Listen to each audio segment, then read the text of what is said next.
संगत जी, प्यार से कहना धन निरंकार जी। साथ संगत जी, सतगुरु चाहे हर बंदे से हर एक काम करवा सकता है। सतगुरु हर एक का इंसान से हर एक काम करवा सकता है। ये तो सतगुरु की जिस पर कृपा होती है। तो कहते हैं कि गूंगे से राग गंवा सकता है, पिंगले से पर्वत पार करा सकता है। अगर किसी को किसी चीज का कोई नशा करता है तो वो नशा भी छुड़वा देता है। ये सतगुरु समर्थ है, ये जो चाहे कर सकता है।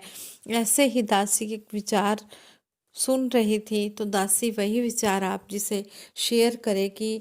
कहते हैं गुरु के ग्रह सेवक जो रहे, गुरु की आज्ञा मन में सहे।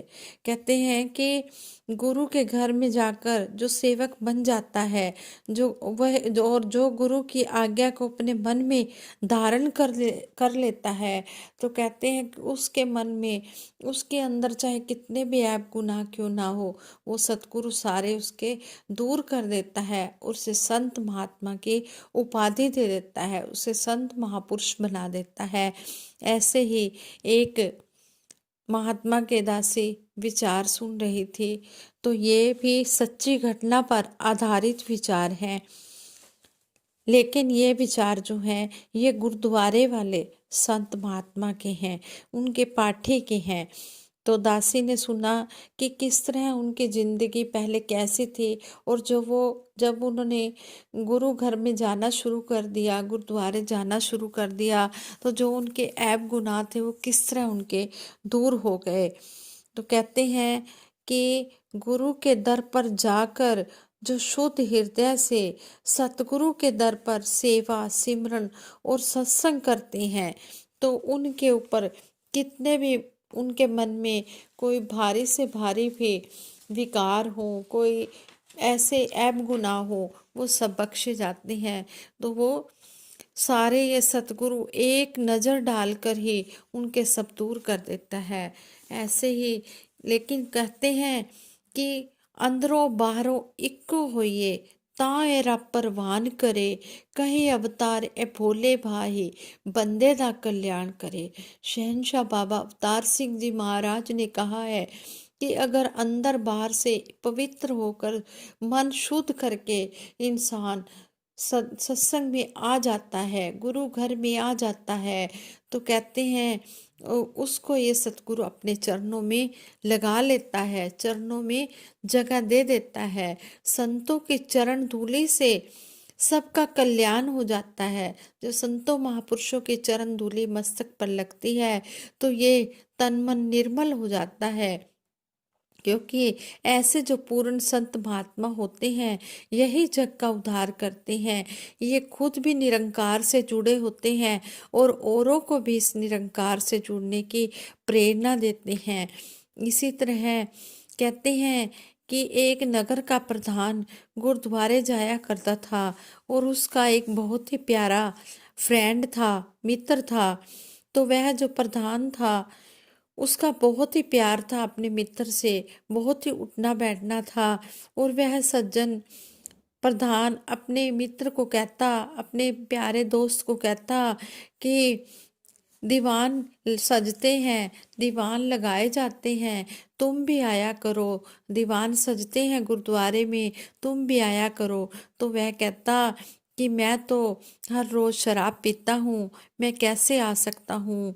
वह कहने लगा कि आप ही दीवाने जाया करो, मैं शराब पिए बिना रह नहीं सकता और शराब पीकर मैं गुरुद्वारे जा नहीं सकता। तो इसी तरह कहते कहते उस प्रधान को 4-5 दिन हो गए। तो 5वें दिन यह प्रधान ने जिद की और अपने मित्र से कहता है, अपने फ्रेंड से कहता है कि तुम्हें आज तो दीवाने लेकर जाना है। आज दीवान सजेंगे गुरुद्वारे में, दीवान लगाए जाएंगे, लगेंगे और आपने जाना है। तो वह मित्र कहता है, वह प्यारा कहता है, चला तो जाऊंगा पर मैं शराब पी चुका हूँ, मैं दीवान कैसे जाऊं, दीवान में कैसे जाऊंगा। तो प्रधान सुरजीत सिंह जी ने कहा, अपने मित्र को कहा, चाहे शराब पी ली है, पर फिर भी मैं तुझे लेकर जाऊंगा। अंदर जाकर संगत में मत बैठना, मत्था मत टेकना। लेकिन हमने जो जोड़ों की सेवा ली हुई है, आप जोड़ों की सेवा पर बैठ जाना। जोड़े तो आप साफ कर ही सकते हो, यह सेवा तो कर ही सकते हो। जोड़ों की सेवा कर लेना, तुम्हारा भी भला हो जाएगा, जीवन संवर जाएगा। लेकिन शराब पी हुई उस इंसान ने, वह चला गया, जाकर वह जोड़ों की सेवा पर बैठ गया। रात के 11:30 बजे दीवान चल रहा था। उस इंसान ने मुंह हाथ धोया, चाय पी, और तब तक उसका जो शराब का नशा था वो भी उतर गया था, और वो जोड़ों की सेवा पर बैठ गया। जोड़ों की सेवा पर बैठ गया, और जोड़ों की सेवा में वो इस तरह लग गया, श्रद्धा भावना से सतगुरु के ध्यान में लगा रहा। और जिन भी महात्माओं के वे जोड़े साफ कर रहा था, उनका कितना नित नेम होता होगा, कितनी उनकी श्रद्धा भावना होगी, कितना वो सेवा करते होंगे, कितना सिमरन करते होंगे। उनके जोड़े साफ करके उसके मित्र का जो मन था वो भी शुद्ध होने लग गया।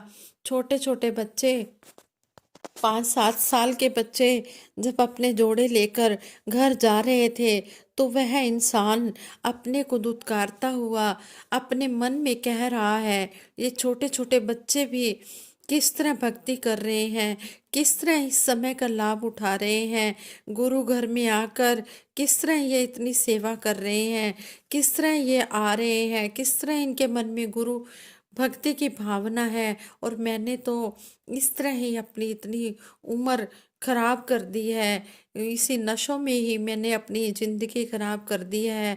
वह जोड़े घर में ही ये बात देखकर, उन बच्चों को देखकर यह बात मन में सोचकर रोने लगा, और जोड़ों को साफ भी कर रहा है, संगत के जोड़ों को साफ भी कर रहा है, और मस्तक पर भी लगा रहा है, और कह रहा है कि ये सभी कितने भाग्यशाली जीव हैं जो इतनी रात को भी गुरुद्वारे में आए हुए हैं, इस दीवाने में आए हुए हैं, और श्रद्धा भावना से सेवा भी कर रहे हैं, और दीवान भी सजे हुए हैं। और जब दीवान समाप्त हो गया, अरदास हो रही थी, तो अरदास में आकर वह इंसान खड़ा हो गया और हाथ जोड़कर अरदास कर रहा है कि हे सच्चे पातशाह, मेरी शराब छुड़वा दो, मुझे जो ये शराब वाला कोड लगा हुआ है, इस कोड से मेरी मुक्ति कर दो। मेरे से नहीं छूटती, लेकिन आप जी कृपा करो, ये मेरी शराब छुड़वा दो। ऐसी सतगुरु की मेहर हो गई। कहते हैं कि अगले दिन से ही उसके ऊपर सतगुरु की इतनी मेहर हुई कि उसे इतनी सेवा का लाभ मिला कि 8वें दिन जब फिर दीवान लगे, तो वह 8वें दिन जब दीवान लगे, तो वह इंसान अमृत छकने के लिए आ गया। और फिर वह इतना नितनेमी हो गया, इतना पक्का नितनेम हो गया कि उसने वहाँ गुरुद्वारे में डेली आना शुरू कर दिया, सेवा करनी शुरू कर दी। और कहते हैं कि अब उनका जो परिवार है वो इंग्लैंड में रह रहा है। ये बख्शिश है सतगुरु की। सतगुरु जिस बंदे से जो भी करवाना चाहता है वो कर लेता है, लेकिन कहते हैं कि मन में सच्ची श्रद्धा होनी चाहिए, लगन होनी चाहिए, दिखावा नहीं होना चाहिए। वो शुद्ध भाव से, जब श्रद्धा से वो माफ़ी मांग लेता है, तो सतगुरु निरंकार बहुत दयालु होता है, ये बख्श देता है। ये बख्शनहारा, तभी तो इसको कहा है कि ये बख्श देता है। और कहते हैं कि जब चरण धूड़ संगत की मस्तक पर लगती है, तो जो माथे की रेखाएं होती हैं ये भी बदल जाती हैं। चरण धूड़ मस्तक ते लाया, बदल जाए मत्थे दी रेखा। और फिर कहा है कि मन बेचे सतगुरु के पास, 30 सेवक के कार्य रास। जो अपने मन को सतगुरु के हवाले कर देता है, सतगुरु के आगे बेच देता है, समर्पित कर देता है, तो उस सेवक के सारे कार्य भी रास हो जाते हैं। और जो उसकी बुरी आदतें होती हैं, जब सतगुरु की दृष्टि पड़ती है, तो वो बुरी आदतें भी उसकी छूट जाती हैं, और वो संत महापुरुष बन जाता है, उसको महापुरुष की उपाधि मिल जाती है। इस तरह संपूर्ण अवतार बाणी में शहंशाह जी ने कहा है, धोबी कपड़े धोवन लग्या, मैल कदे भी तकता नहीं, गुनाहगार नू बख्शण लग्या, बख्शण हारा थकता नहीं। जिस तरह धोबी होता है, वो कपड़े धोते समय ये नहीं देखता कि इस कपड़े में कितनी मैल है, नहीं, वो सारी मैल दूर कर देता है। इसी तरह जो इस सतगुरु होता है, ये निरंकार होता है, ये बिल्कुल भी गुनाह नहीं देखता है, गुनाह नहीं देखता, ये बख्श देता है, ये बख्शनहारा होता है। जैसे कहते हैं कि एक घास का सूखा ढेर होता है, उसे एक माचिस की तीली लगाई जाती है तो वह बिल्कुल राख बन जाता है।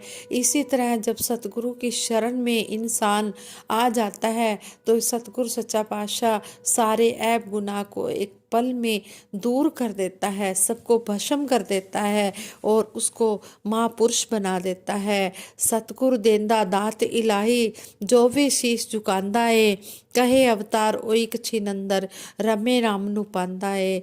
सतगुरु इतना दयालु है, ये दया का सागर है, ये ऐसी ब्रह्म ज्ञान रूपी दात देता है, इलाही दात दे देता है। जो भी इसके चरणों में शुद्ध भावना से आकर शीश झुकाता है, अपने आप को मिटा देता है, अपने अहम को त्याग देता है, तो इस सतगुरु सच्चा पातशाह इस परम पिता परमात्मा से मिला देता है, एक पल भी नहीं लगाता, मिला देता है इस सच्चा पातशाह। तो कहते हैं कि हम अपने आप को इसके आगे समर्पित कर दें। मैं की हाँ की हस्ती मेरी आप करे ते मेरा ना, ऐदर उधर चार छुफेरे तेरी सूरत तकता हाँ। जब यह ब्रह्म ज्ञान रूपी दात मन में बस जाती है तो फिर यही कि सच्चे पातशाह जो कुछ भी है तू ही कर रहा है, मेरे अंदर कोई ताकत नहीं है, मैं जिधर भी देखता हूँ उधर तू है, हर शय में जलवा तेरा हूँ बहू है। फिर जब ये ब्रह्म ज्ञान रूपी दात मिल जाती है तो इतने नज़ारे मिलते हैं कि हर जगह यही यही नज़र आता है, चारों तरफ हर पल हर पल अंग संग यही रमा हुआ राम नजर आता है। फिर हम सतगुरु का शुक्राना अदा करते हैं कि सच्चे पातशाह तू जो भी कर रहा है, तू जो भी दे रहा है, तेरा शुक्राना है, तेरा शुक्रिया है। जब संतों महात्माओं की चरण धूड़ी मस्तक पर पड़ती है तो फिर कहते हैं कि चरण धूड़ नू मत्थे लाया, हो जांदा ए निर्मल चीत। जब चरण धूड़ी मस्तक पर लग जाती है तो ये मन भी निर्मल हो जाता है, स्वच्छ हो जाता है। चरण धूड़ नू मत्थे लाया, सारी दुनिया बनती मीत। जब चरण धूड़ माथे पर लग जाती है, मस्तक पर लग जाती है तो सारा संसार ही मित्र बन जाता है। लेकिन मित्र कब बनता है? जब हम इस परम पिता परमात्मा को अपना मित्र बना लेते हैं तो सब सारा संसार फिर मित्र बन जाता है। चरण तोड़ नू मत्थे लाया, खुशियां दे विच होंदा वास। फिर जब संतों महात्माओं की चरण धूलि मस्तक पर लगती है तो फिर खुशियां ही खुशियां मिलती चली जाती हैं, क्योंकि संत महात्मा दिन रात इसी के एहसास में डूबे होते हैं, इसी का सिमरन करते हैं, इसी का ध्यान लगाते हैं। तो ऐसे संतों महापुरुषों की चरण धूलि लगाने से माथे की तकदीरें बदल जाती हैं। चरण धूड़ नू मत्थे लाया, लैंदे गल चो जमदे फास। इतनी चरण धूड़ की महिमा बताई गई है संपूर्ण अवतार बाणी द्वारा कि कहते हैं कि यमराज की भी हिम्मत नहीं होती कि वो भी आ जाए। चरण धूड़ को मस्तक पर लगाने से यमराज जैसी भी जो मुसीबतें होती हैं भी दूर हो जाती हैं। चरण धूड़ नू मत्थे लाया, हरि दर्शन हो जाते ने। चरण धूड़ नू मत्थे लाया, पाप पुण्य खो जाते ने। चरण धूड़ मस्तक ते लाइए, जे कोई संत फकीर मिले। कितनी बड़ी बात शहनशाह जी ने कही है कि संत फकीर, जो असली संत महापुरुष होते हैं, जो हर पल इसके नाम में डूबे होते हैं, जो ज्ञानी महापुरुष होते हैं। भगत चार प्रकार के बताए गए हैं, आर्त अर्थार्थी, जिज्ञासु और ज्ञानी। जो ज्ञानी भगत होते हैं वो सबसे श्रेष्ठ होते हैं। तो ऐसे जो ज्ञानी भगत मिलते हैं, इनकी चरण धूड़ी जब मस्तक पर लगती है तो कहते हैं कि कहे अवतार बड़ा वड पागी, जिसनू एक सिर मिले। कहते कि वो इंसान बहुत ही बड़ा भाग्यशाली है, बहुत ही बड़े भागों वाला है जिसको ये ऐसे संतों महापुरुषों का आशीर्वाद मिल जाता है, इनकी चरण धूड़ी मिल जाती है। तो कहते हैं कि उसके पार उतारा हो जाता है, उसका लोक सुखी परलोक सुहेला हो जाता है। फिर उसे जीवन में किसी भी चीज़ की कोई कमी नहीं रहती। हाँ संगत जी, चाहे हम गुरुद्वारे की बात पढ़ लें, मंदिर की, किसी भी धर्म शास्त्र की बात पढ़ लें, सतगुरु बाबा हरदेव सिंह जी महाराज हमें समझाते थे कि हमने धर्म ग्रंथों को पढ़ना है, उनको अपने जीवन में कर्म रूप में भी उतारना है।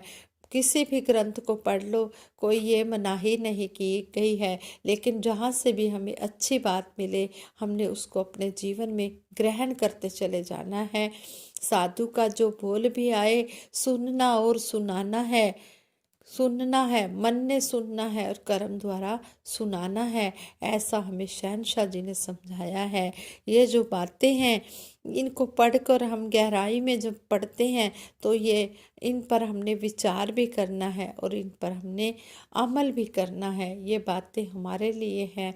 जब जैसे कहते हैं कि अगर हमारे आगे खाना पड़ा हुआ है, वो खाना जब तक हम मुंह में नहीं डालेंगे, उसको हम गले से नीचे नहीं उतारेंगे, उसको हम हजम नहीं करेंगे, तब तक हमारी भूख मिटने वाली नहीं है। अगर खाना हमारे आगे पड़ा है, हमने मुंह में डाल भी लिया लेकिन हमने गले तक ही रखा, नीचे नहीं उतारा, तब भी कोई भूख मिटने वाली नहीं है। इसी तरह है, बातें हम कितनी भी सुन लें, सुना लें, लेकिन इससे कोई फर्क नहीं पड़ेगा जब तक हम इसको जीवन में अपनाएंगे नहीं, अमल नहीं करेंगे। अमल करने से ही बात बनेगी। कहते भी हैं, अमला नाल होणगे निबेड़े, जात तेरी किसे पूछनी नहीं। अमल करने से ही बात बनेगी। इसलिए हमने इन बातों को अमल करना है और हमने सेवा सिमरन सत्संग शुद्ध हृदय से करते चले जाना है। अंदरों बारों इको होइए, ताए रब परवान करे, कहे अवतारे भोले भाई, बंदे दा कल्याण करे। जो इसके दर पर भोले भाले बनकर आते हैं, ये उन्हीं को अपने चरणों में स्थान देता है। चतुर चालाकी करके जो आता है उसको वो ज़्यादा दिन इस दर पे नहीं टिक सकता, वो फिर इस दर से दूर हो जाता है। इसलिए सतगुरु सच्चे पातशाह के चरणों में यही अरदास है, सच्चे पातशाह हमें हमेशा अपने चरणों में रखना, हमें अपने चरणों में स्थान देकर रखना। हमें सेवा सिमरन सत्संग की जो ये हमें जाच सिखा रहे हो, इसी तरह हमें जाच सिखाते रहना। उठना बैठना सब सिखाया मुर्शद ने, जिसनों पी के अमर हो गया जाम पिलाया मुर्शद ने। रुलदासा दुनिया दे पैरी आन उठाया मुर्शद ने। एहसान जो कीते पूरे सतगुरु बदला नहीं चुका सकता, कहे अवतार गुरु दा करजा जन्म जन्म नहीं ला सकता। हमें ऐसा दयालु सतगुरु मिला है कि जिसका हम कर्जा उतार ही नहीं सकते। सच्चे पातशाह आप जी ने हमें बख्शा है, आप जी इसी तरह है अंतिम श्वासों तक हमारी अपने चरणों में तोड़ भी निभा देना। यही अरदास है, सच्चे पातशाह बख्श लेना। हम तो बख्शनहारे हैं, हम तो सच्चे पातशाह गलती हो गई क्षमा कर देना। हम तो भूलनहारे हैं, सच्चे पातशाह आप जी बख्शनहारे हो, बख्श लेना। दासी से ये वर्ड गलत भूल गया है, सच्चे पातशाह दासी आप जी से माफ़ी मांगती है और दासी यही कह रही है कि हम तो भूलनहारे हैं, सच्चे पातशाह आप जी बख्शनहारे हो, हमें बख्श लेना, हमें अपने चरणों में स्थान देना। और जो दासी से ये शब्द गलत भूल गया है, दासी आप जी के चरणों में कोटिन बार माफ़ी मांगती है। सच्चे पातशाह बख्श लेना, बख्श लेना, बख्श लेना। बख्शो श्रद्धा भक्ति प्यार करा मैं संतां दा सत्कार, तू ही निरंकार मैं तेरी शरण हाँ मैनू बख्श लो। तू ही निरंकार मैं तेरी शरण हाँ मैनू बख्श लो। बोलिए सतगुरु माता सुदीक्षा सविंदर हरदेव जी महाराज की जय। सात संगत जी, दासी से जहाँ भी गलती हुई है, दासी बार बार आप जी से क्षमा मांगती है। आप जी बख्शनहार हो, बख्श लेना। सात संगत जी प्यार से कहना, धन निरंकार जी।